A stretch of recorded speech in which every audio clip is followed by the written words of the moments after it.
This is Kamil. Welcome to Cooking with Kamil. Today, we're gonna cook some pizza. The ingredients are some high quality cheese, a pizza shell, and a tomato ketchup bottle. Okay, so first off, you gotta grab the ketchup, and put on that pizza shell. So let's do that first. Is that too much?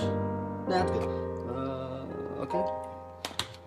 When we got that, gotta grab like a spoon.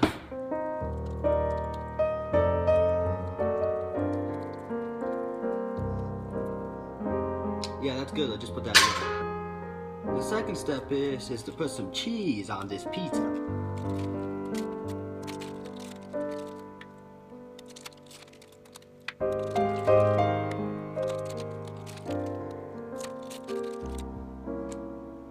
Okay, that looks perfect.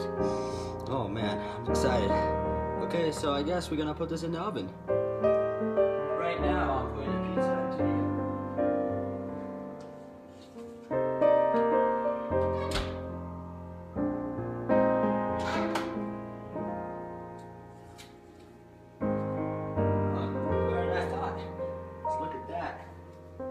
Now, let's try my creation.